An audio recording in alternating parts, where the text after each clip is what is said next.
In this tutorial, we're going to take a look at the exciting new IFS function in Excel. This is a new feature, a new function that was brand new in Excel 2019, and that also includes Office 3. So before we dive in to this new IFS function, let's take a look at the regular if function that's been in Excel for many years. Here we have a spreadsheet with a list of student numbers, student names, and their test scores. Let's say this is a college class, they've taken a test, and these are their scores. Well, I could use the if function to do some basic automatic grading. So let's look at how to do that with the traditional if function that we've had for quite some time. Step one would be to click on a cell, tap equals, if, left parenthesis, and we get a pop-up with some help.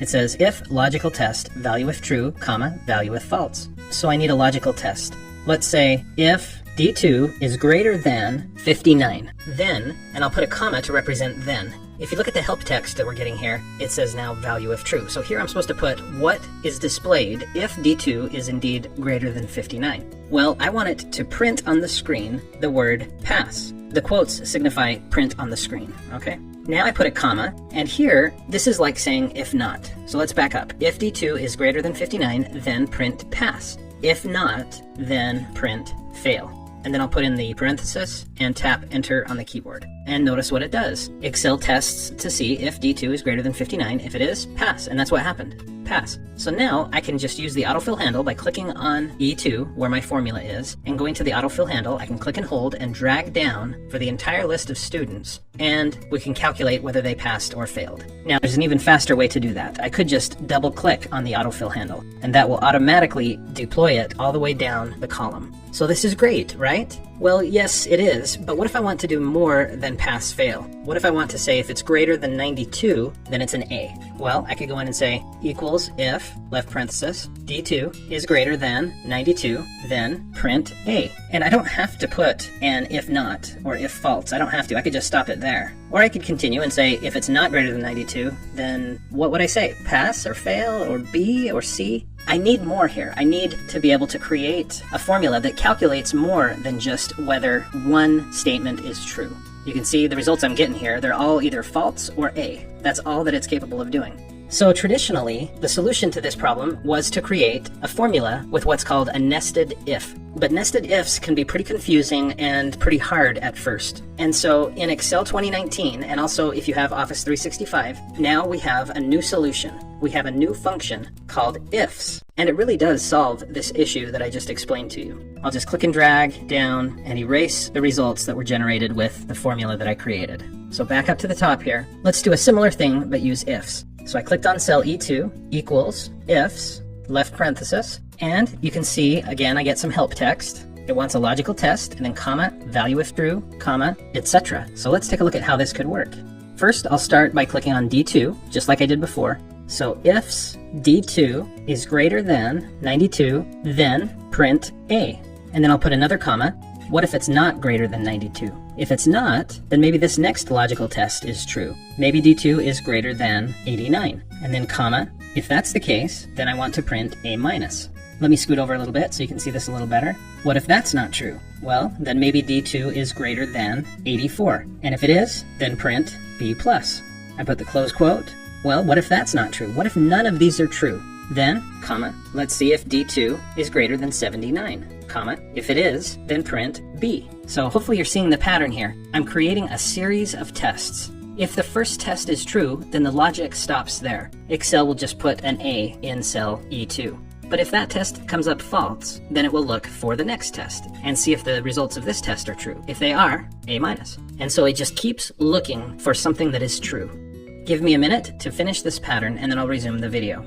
Okay, so I've finished my formula. Let me just quickly show it to you. As you can see, I've established different score ranges for each of the letter grades. And notice that after D minus, I say if D2 is less than 58, then it's an F. Okay, so now that I've got my formula with many ifs in it, that's why the function is called ifs, all I have to do is tap enter on the keyboard, and it calculates the grade for this first person in my list, for Gina. Now, I can just double click on the autofill handle and it should calculate the grades all the way down for all of the students. You can see the range of scores and letter grades. This example, I think, demonstrates why ifs is so important and it's such a great addition to Excel. It's so much easier than a nested if. Now watch what happens. What if, let's say, a new student comes in to the class, good old John White, and we extend the formula down. Notice that it gives John well, John hasn't really taken the test. So let's say I have not applicable in here, or something similar. The formula is getting messed up a little bit. So let's look at something that we can do to perhaps fix this. It doesn't always need to happen, but sometimes when you use ifs to create a formula, you might need to put in one final logical test at the end of your formula. What if none of these logical tests result in a true? Well, what you can do is you can force there to be a true.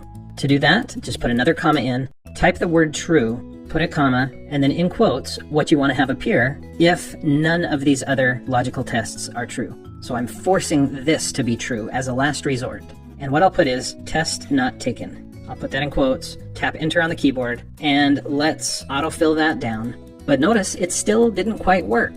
The reason why, for some reason, the formula is interpreting this as being greater than 92. In Excel, letters can sometimes be interpreted to have a numerical value, and so that may be why this is showing up as an A. So even though it didn't really help us in this case, it is important to know about this true logical test at the end of the formula. Let's look at a second example of when the ifs function might be helpful. Here on my second spreadsheet, it's an employee list. So I've got my employees here, I've got the department that they're part of here, and I would like Excel to automatically calculate and display who their supervisor is.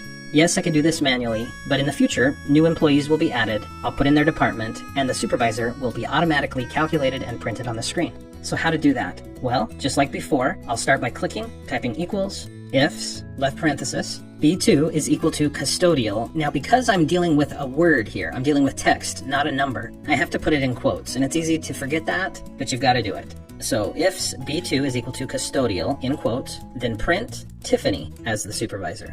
Now if that logical test is not true, then test to see if B2 is equal to marketing. If it is, then print Adam. If that logical test fails, then test to see if B2 is equal to customer service. Give me a minute to complete this formula and then I'll resume the video. Okay, so I've finished my formula, at least for now, and you can see what it looks like. This is a pretty complicated ifs formula, and it's just going to work from left to right. It's going to check to see if this is true. If it is, it'll print Tiffany. If it's not true, it'll move on to the next one. It's looking for something that's true. Now you can see I didn't put in every single department, so let's see what happens when I tap enter on the keyboard to make that formula effective. It found that Alan's supervisor in the custodial department is Tiffany. Well, let's autofill this down. Double-clicking on the autofill handle, let's see how it works. You can see it looks like it's working pretty well, but look, I didn't put in anything in the formula for human resources. And so Excel sees that as an error, and it puts in an NA error message, not applicable. And there's other examples of that here too. And that looks kind of ugly, it doesn't look great. So this is a good example of when it can be important to force a true at the end of your formula. So let's do that. And in order to see this better, I'm going to have to zoom out a little bit, but I'll just double click on the formula. And so you can see here at the end, I'll just put in a comma and then force a true statement. So true, comma, and then I'll type in not applicable. Now you'll notice true is not in quotes because it's not really text, it's a function basically. All right, I'm going to tap enter on the keyboard. Let's autofill that down and you can see what happens. Now there are no error messages. It just says not applicable. Now, of course, later, I might decide to change that and say something like reports to CEO. So there's no supervisor, just reports directly to the top. Lucky people. So I can autofill that down and it changes it all the way down. Let's say a person switches departments. Todd switches to legal, their supervisor changes. So I hope you can see the great potential in the ifs function and using it in your formulas. You can do something like 150 some odd logical tests in one formula using the ifs function. I hope you found this tutorial to be helpful. If you